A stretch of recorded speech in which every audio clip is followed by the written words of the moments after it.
ընթացքում, համեցեք։ Պարոն Փաշինյան, դուք մեկնարկել եք կաթողիկոսին հեռացման գործընթաց եւ արդեն 3-րդ պատարագին եք մասնակցում, պատրաստում եք 4-ին մասնակցել, բայց մենք տեսնում ենք, որ առանձնապես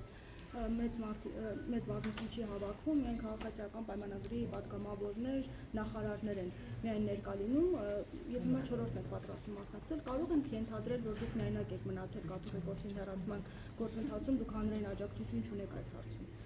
Գիտեք ինչ, ես Աստծո հետ իմ հարաբերություններում այլոց աջակցության կարիքը չունեմ, որովհետև դուք ասում եք գնում եք պատարագի, մարդիկ չեն հապի, մենք պատարագի ենք գնում,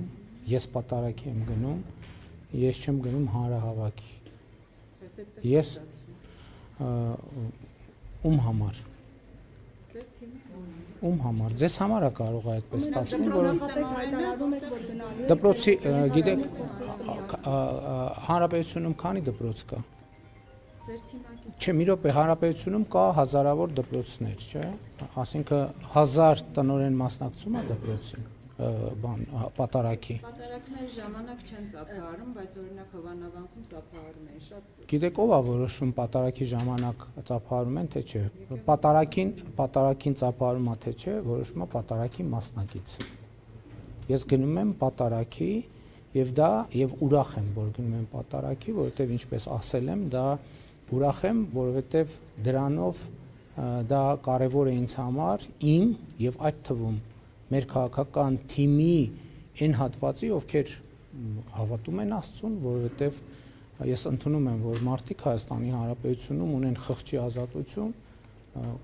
նրանց մի մասը կարող է հավատալ Աստծուն, մյուս մասը կարող է այլ հայացքների տեր լինել, բայց դա ինձ համար իմ հոգևոր եւ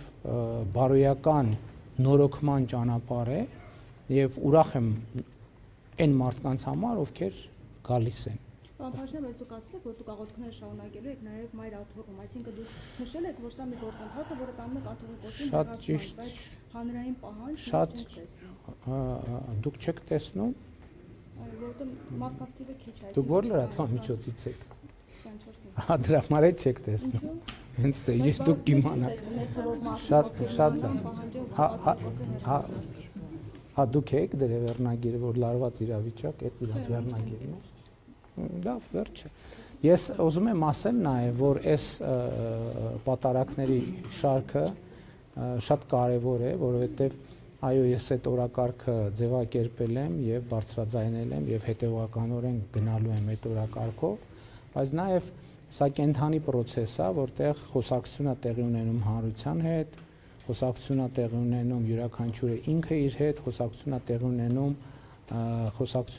ունենում Աստծո հետ եւ ասենք դուք եթե հարցնեիք, մոտավորապես հարցնեիք, ինչու ես որոշեցի գնալ պատարագների։ Ընդ որում առաջիկայում էլ եմ գնալու։ Որովհետեւ ես նաեւ իմ եթերներից մեկում պարզաբանեցի, որ ես կարծում եմ, որ խոսքը մեր սրբության սրբոցի Մայր Աթոռի հոգևոր եւ բարոյական նորոգման մասին է, եւ այդ հոգևոր եւ բարոյական նորոգմանը հասնելու եւ մեր սրբության սրբոց մտնելու ճանապարհին մենք պետք է մաքրվենք։ Սա ինձ համար մաքրվելու ճանապարհ է ձեր ասած եզրագծին հասնելու համար, որովհետեւ իմ թեզը որն է, ես ասում եմ մենք անդադ խոսում ենք արժեքահենք հանրության մասին, բայց մենք չենք կարող արժեքահենք հանրություն ունենանք, եթե մեր սրբության սրբոցը, մեր բարոյական եւ արժեքային համակարգի էպիկենտրոնը աղտոտված է։ Բայց հետո հասկանում ենք նաեւ այդ քննարկումների ընթացքում, որ ի վերջո դա տեղի է ունեցել մեր միջավայրում։ Այսինքն դա տեղի է ունեցել, որովհետեւ մենք ենք թույլ տվել, դա տեղի է ունեցել, որովհետեւ մենք այդ ամենի ականատեսն ենք եւ մեր ականատես լինելու բերումով մասնակիցը։ Ուրեմն եթե մենք ասում ենք, որ ուրիշները արժանի չեն մեր սրբության սրբոցին, իսկ արժանի չեն, բայց մենք էլ պետք է նախ արժանանանք։ Եվ այդ է պատճառը, ինչ ենք գնում պատարագի, ինչ եմ հաղորդություն ընդունում եւ շարունակելու եմ հաղորդություն ընդունել, որպեսզի իհարկե գնալու ենք Մայր Աթոռ դա,